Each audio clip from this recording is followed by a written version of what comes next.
আসমানের মালিক যে আল্লাহ, জমিনের মালিক সেই আল্লাহ, হায়াতের মালিক যে আল্লাহ, মৌতের মালিক সেই আল্লাহ।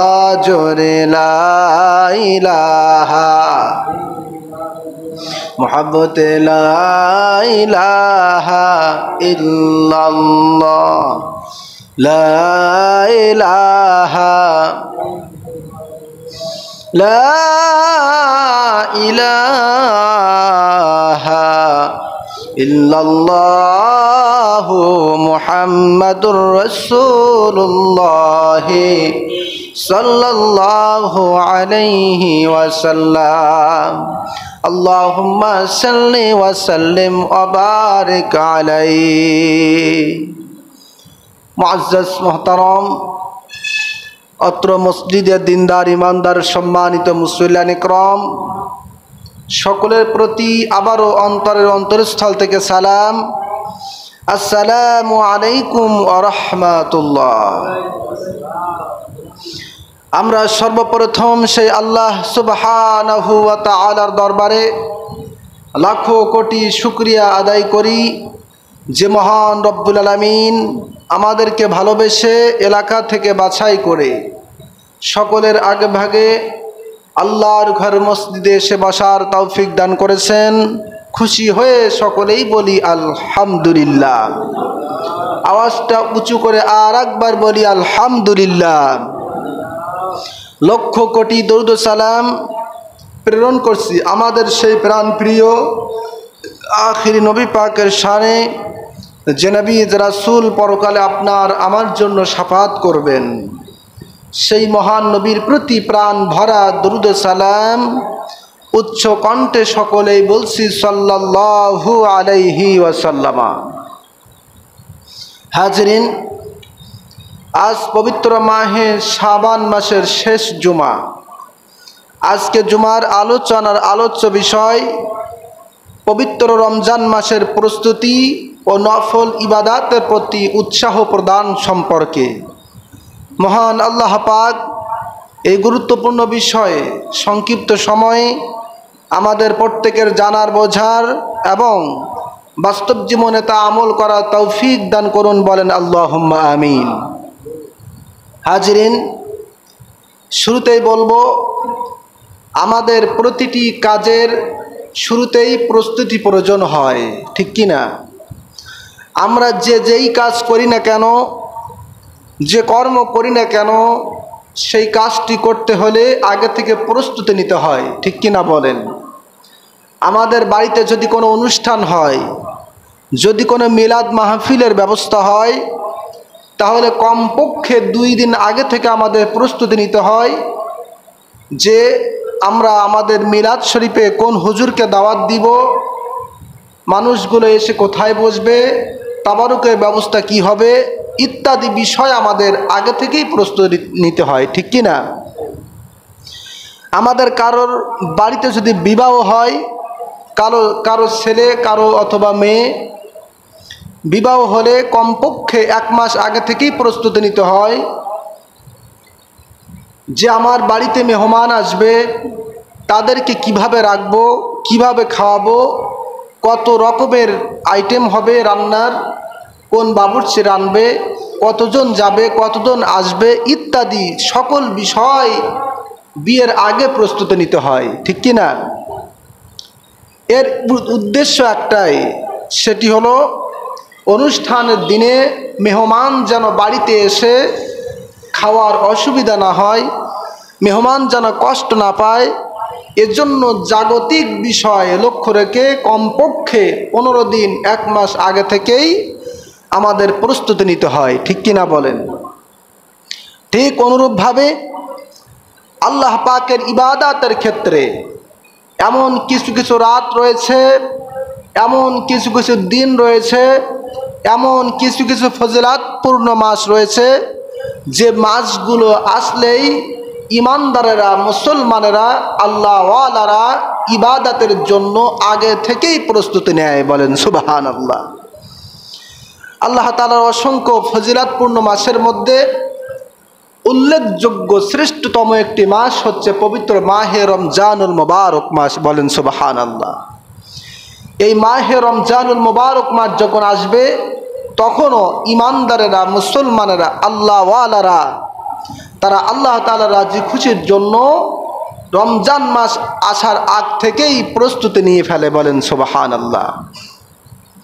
তার কারণ কোনোভাবেই যেন রমজানের ইবাদতের ঘাটতি না হয়, রমজানের ইবাদত যেন পরিপূর্ণভাবে করা যায়, এজন্য ইমানদারেরা রমজান মাস আসার আগেই প্রস্তুতি নেয়। বলেন সুবহানাল্লাহ।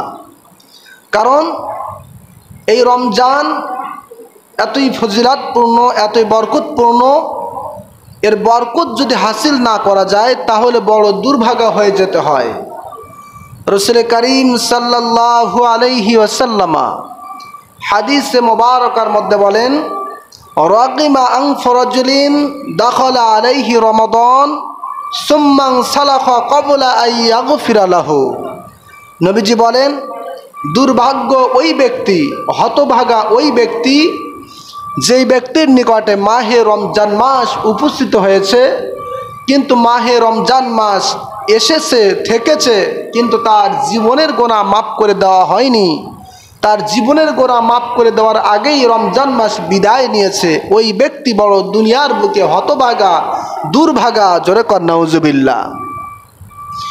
অন্য হাদিসের মধ্যে হযরত জিবরিল আমিন রাসূল করিম সাল্লাল্লাহু আলাইহি সাল্লামকে লক্ষ্য করে বলেন, মান আদরাকা রমাদান ফালাম ইগফার লাহু। হযরত জিবরিল আমিন বলেন, ইয়া রাসূলুল্লাহ, ইয়া হাবিবাল্লাহ, ওই ব্যক্তি আল্লাহ তাআলা রহমত থেকে বঞ্চিত, দুরভিত, যেই ব্যক্তির নিকটে মাহে রমজান এসেছে কিন্তু তাকে ক্ষমা করে দেওয়ার আগেই রমজান বিদায় নিয়েছে, সে ক্ষমা করে নিতে পারল না নিজেকে, ওই ব্যক্তি আল্লাহ তাআলা রহমত থেকে বঞ্চিত। জোরে কর নাউজুবিল্লাহ। তাহলে এই দুইটি হাদিস থেকে আমরা স্পষ্ট বুঝতে পারলাম, মাহে রমজানে যদি ইবাদত বন্দি করার পরে নিজের জীবনের গুনাহ মাফ না করে নেওয়া যায় তাহলে দুনিয়ার বুকে আপনার আর আমার ওই ব্যক্তির জন্য হতভাগা এবং আল্লাহর রহমত থেকে বঞ্চিত ব্যক্তি আর কেউ নাই। জোরে কর নাউজুবিল্লাহ। এজন্য আমরা মাহে রমজান পাওয়ার পরে আল্লাহর রহমত থেকে কেউ বঞ্চিত হতে চাই না। ঠিক কিনা বলেন? মাহে রমজান আসার পরে আমরা পুরাপুরি আল্লাহর রহমত, বরকত এবং মাগফিরাত কামনা করি। ঠিক কিনা? এজন্য রাসূল করিম সাল্লাল্লাহু আলাইহি সাল্লাম অপর একটি হাদিসের মধ্যে বলেছেন, ওয়াশহিরু রমাদান শাহরু উম্মতি। আমার উম্মতেরা, রমজান হচ্ছে আমার উম্মতের মাস। এই রমজানকে যারা সম্মান করবে, ইজ্জত করবে, মর্যাদা দিবে, দিনে রোজা রাখবে, রাতে তারাবিহের নামাজ আদায় করবে, তাদের জীবনের গুনাহ এমন হয়ে যাবে যে তার জীবনের মধ্যে আর কোনো গুনাহ নাই। বলেন সুবহানাল্লাহ। এর জন্য মাহে রমজান হচ্ছে জীবনের গুনাহ মাফের মাস। মাহে রমজান হচ্ছে আল্লাহর রহমতের মাস, বরকতের মাস, নাজাতের মাস, যে মাস আমাদের খুবই কাছাকাছি অবস্থান করছে। বলেন সুবহানাল্লাহ। সম্মানিত হাজিরিন, তাহলে সেই মোবারক পূর্ণ মাস রমজানুল মুবারক মাস আমাদের কাছাকাছি অবস্থান করছে। সেই মাস আমাদের কোনোভাবেই যেন হাতছাড়া না হয়, আমাদের কোনোভাবেই যেন ইবাদতের ঘাটতি না হয়, এর জন্য আমাদের আগে থেকেই প্রস্তুতি নেওয়ার প্রয়োজন। ঠিক কিনা বলেন? তো মাহে রমজানে আমরা কি কি প্রস্তুতি নিব সেই বিষয়ে আজকের আলোচনা। আমাদের প্রথম নাম্বার প্রস্তুতি হবে, মাহে রমজানুল মুবারকের প্রথম নাম্বার প্রস্তুতি হলো জামাতের সাথে নামাজ আদায় করা। কিসের সাথে? কথা বলুন, কিসের সাথে? জামাতের সাথে নামাজ আদায় করা। কারণ মাহে রমজানুল মুবারক মাস অত্যন্ত ফজিলাতপূর্ণ মাস, বরকতপূর্ণ মাস। সেই মাসে নামাজ কাজা হবে, জামাত মাহরুম হব, এটা তো হতে পারে না। এর জন্য আমাদের আগে থেকেই, এখন থেকেই নিয়াত করতে হবে মাহে রমজানুল মুবারকে যত বড় ঝামেলা থাক, যত বড় দুনিয়ার ব্যস্ততা থাক না কেন, যেখানেই সময় পাবো সেখানেই নামাজটা জামাতের সাথে আদায় করব। কিসের সাথে? কথা বলুন, কিসের সাথে? জামাতের সাথে। কারণ একা একা নামাজ পড়া আর জামাতের নামাজ পড়া আলাদা মর্যাদা, ঠিক কিনা বলেন? প্রিয় বাবাজিরা আমার, প্রিয় বন্ধুগণ আমার, বুখারী এবং মুসলিম শরীফের মধ্যে হাদিস এসেছে, আল্লাহর হাবিব জনাবে রাসূল করিম সাল্লাল্লাহু আলাইহি ওয়াসাল্লাম বলেন, সালাতুর রাজুলি ফি জামাআতিন তাজিদু আলা সালাতিহি ফি বাইতিহি। আমার উম্মতরা শোনো, একাকী বাড়িতে দোকানে পাটে একাকী নামাজ আদায় করাচ্ছে জামাতে নামাজ আদায় করা 25 গুণ সওয়াব বেশি। সুবহানাল্লাহ। কত গুণ সওয়াব? 25 গুণ। জোরে বলেন, কত গুণ? অপর আরেকটি হাদিসের মধ্যে নবীজি বলেন, সালাতুল জামাআতি আফদালু মিন সালাতিল ফাজরি বি27 দারাজা। একাকী নামাজ আদায় করাচ্ছে জামাতের সাথে নামাজ আদায় করা, আল্লাহর নবী বলেন 27 গুণ সওয়াব বেশি হয়। সুবহানাল্লাহ। তাহলে এক হাদিসে 25 গুণ, আর এক হাদিসে 27 গুণ। ধরে নিলাম আল্লাহ পাক আমাদের যারা জামাতের সাথে নামাজ আদায় করবে, নবীজির কথা অনুযায়ী প্রত্যেকের আমল নামে আল্লাহ পাক 25 থেকে 27 গুণ সওয়াব বৃদ্ধি করে দেন। বলেন সুবহানাল্লাহ। তাহলে জামাতের নামাজ আদায় করার দরকার আছে না নাই? জোরে বলেন। একে তো রোজা রেখে আল্লাহ পাকের রাজি খুশির জন্য রোজা রাখবো, অপর দিকে যদি সেই আল্লাহ পাকের খুশির জন্য জামাতের সাথে নামাজ আদায় করতে পারি, তাহলে আল্লাহ পাক আরও বেশি খুশি হবেন, ঠিক কিনা বলেন?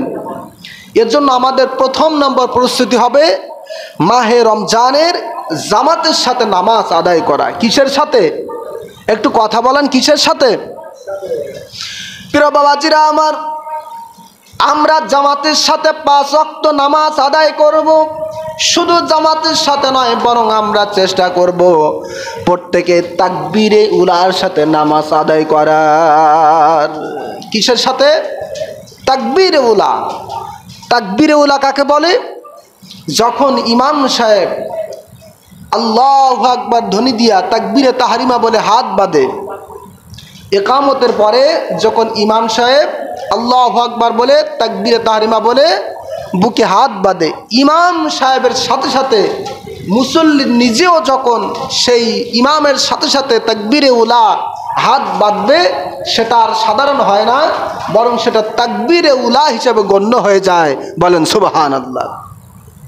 আমরা নামাজ আদায় করি ঠিক, আবার জামাতেও আদায় করি ঠিক, তবে আমাদের বিভিন্ন ব্যস্ততার কারণে তাকবীরে উলা ছুটে যায়, ঠিক কিনা বলেন?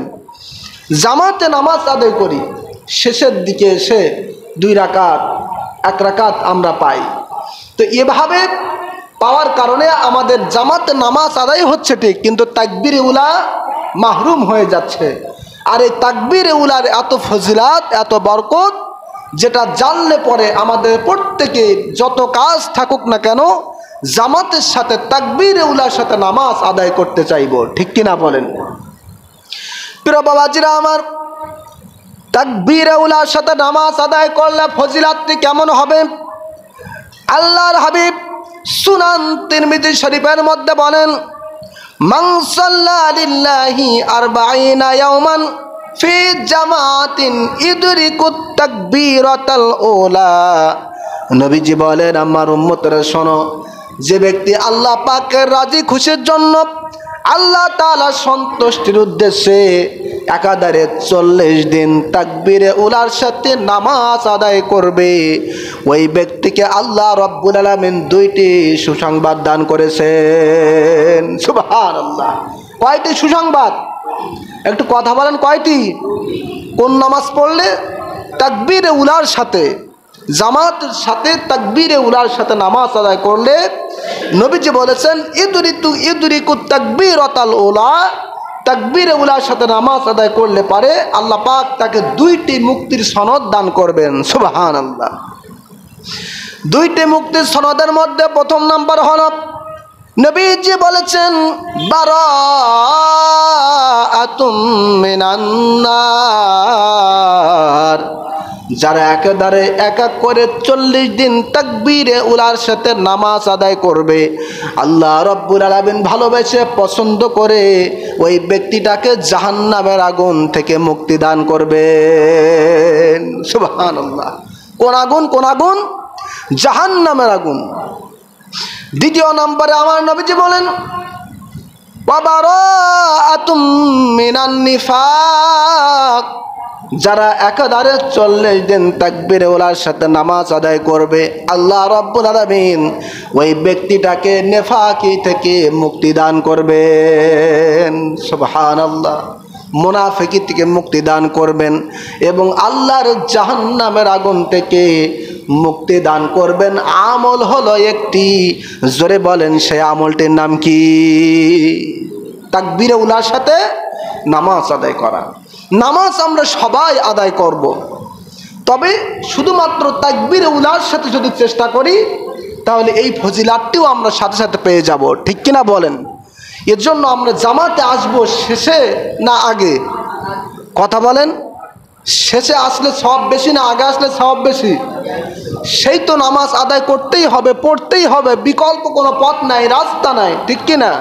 তাহলে নামাজ যেহেতু আদায় করতে হবে একটু আগে থেকেই করা ভালো। ঠিক কিনা? একটু আগে আগে জামাতে শরীক হওয়াই ভালো।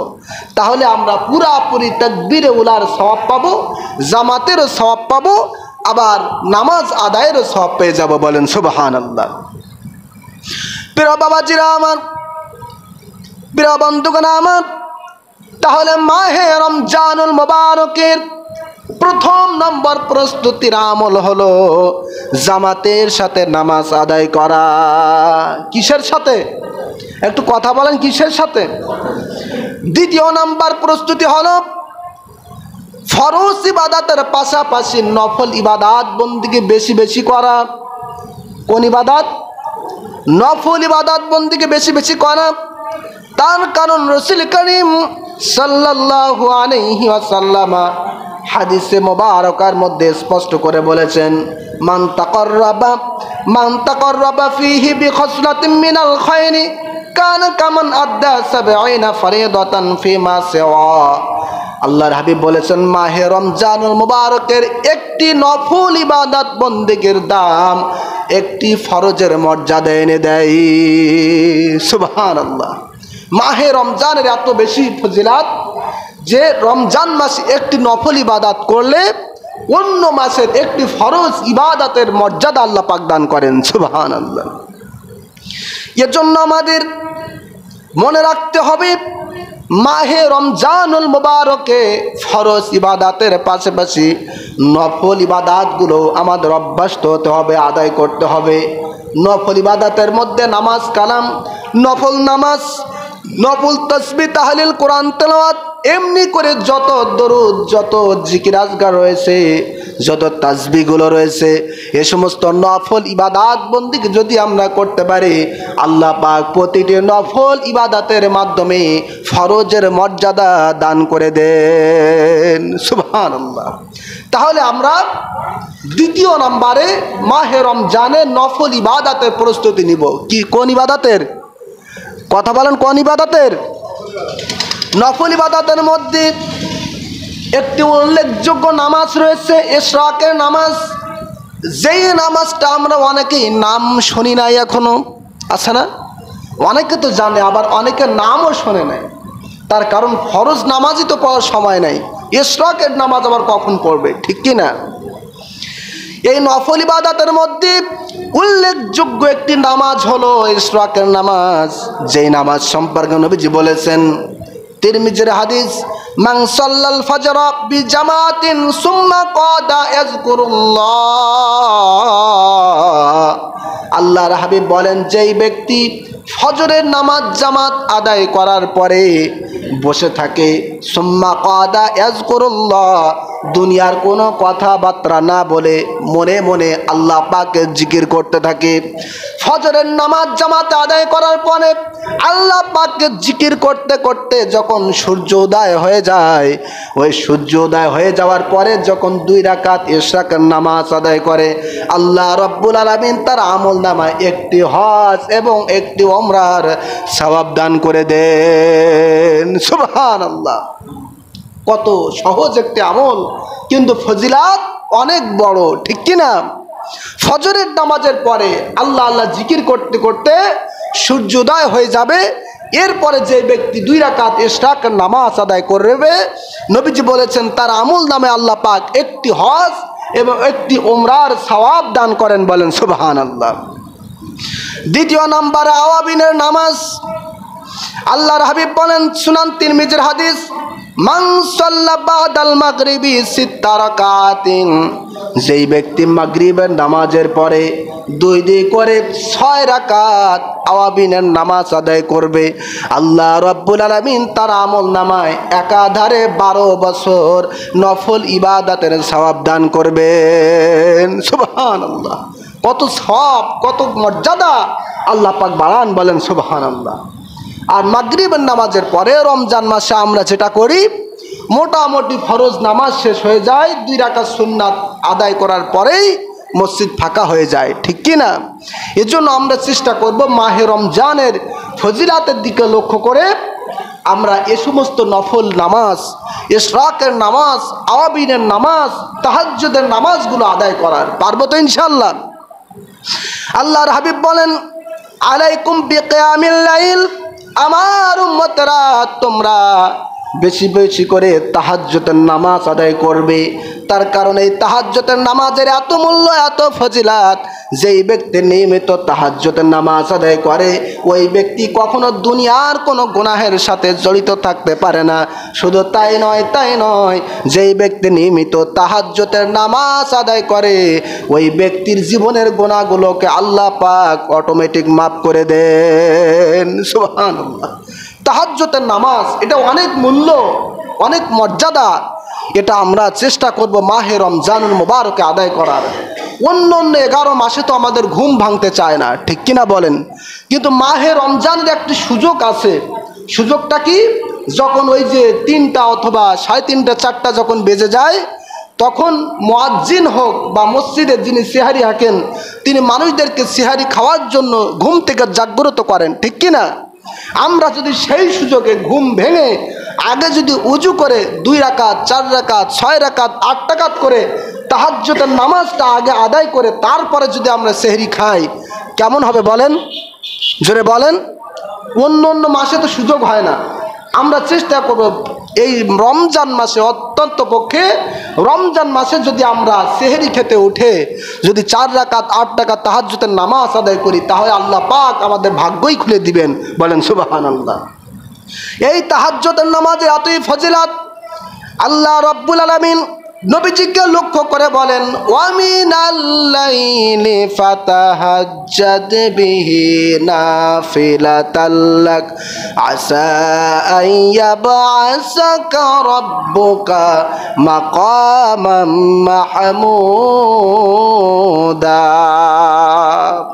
আল্লাহ পাক বলেন, হাবিব আপনি রাতের কিছু অংশ তাহাজ্জুদের নামাজ আদায় করুন, এটা আপনার জন্য অতিরিক্ত। আপনি যদি নিয়মিত তাহাজ্জুদের নামাজ আদায় করেন, তাহলে আশা করা যায় আল্লাহ রাব্বুল আলামিন আপনাকে মাকামে মাহমুদ স্থান দান করে দিবেন। সুবহানাল্লাহ। নবী আপনি তাহাজ্জুদের নামাজ আদায় করুন, তাহলে আমি আল্লাহ পাক আপনাকে মাকামে মাহমুদ দান করব।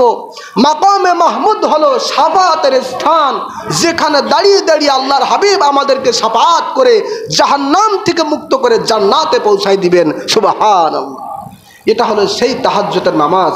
এজন্য আল্লাহর হাবিব তার জিন্দেগিতে যখনই কোনো কারণে তাহাজ্জুদের নামাজ একদিন যদি কাজা হয়ে যেত, পরের দিন আবার বেশি করে তাহাজ্জুদ আদায় করে নিতেন। সুবহানাল্লাহ। এজন্য আসুন আমরা এই তাহাজ্জুদের নামাজ আদায় করি। নবীজির কাছে প্রশ্ন করা হয়েছিল, আইয়ুদ দুআই আসমাউ ক্বালা জাওফিল লাইলিল আখির ওয়া দুবুরিস সালাওয়াতিল মাকতুবাত। নবীজির কাছে প্রশ্ন করা হলো, ইয়া রাসূলুল্লাহ, ইয়া হাবিবাল্লাহ, কোন সময় দোয়া আল্লাহর কাছে সবচেয়ে বেশি কবুল হয়?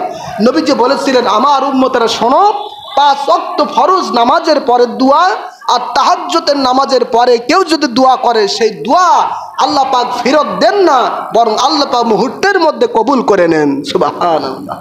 এর জন্য প্রিয় ভাইরা আমার, সেহরি খেতে উঠে আমরা চেষ্টা করব 2 রাকাত 4 রাকাত 8 রাকাত তাহাজ্জুদ পড়ার, এবং তাহাজ্জুদ পড়ার পরে আল্লাহ তাআলার কাছে প্রাণ খুলে দোয়া করব। নিঃসন্দেহে আল্লাহ পাক আমাদের জীবনদেগিনীর গুনাহ মাফ করবেন, বলেন সুবহানাল্লাহ। প্রিয় সুধী আমার, পবিত্র মাহে রমজান মুবারক মাস আমাদের খুবই কাছাকাছি। এজন্য রমজানের প্রস্তুতি কেমন হবে, রমজান মাসে আমরা কেমন কেমন আমল করতে পারি, সেই রমজানের প্রস্তুতিমূলক আমলের আলোচনা আজকে আমরা শুনলাম। আল্লাহ রাব্বুল আলামিন যেন আমাদের সকলকে পবিত্র মাহে রমজানুল মুবারকের সম্মান, ইজ্জত, কদর, মর্যাদা বজায় রেখে আল্লাহ পাক যেন আমাদের সকলকে বেশি বেশি নেক আমল করার তৌফিক দান করেন, বলেন আল্লাহুম্মা আমিন। আমিন। ওয়া আখিরু দাওয়ানা আলহামদুলিল্লাহি রাব্বিল আলামিন।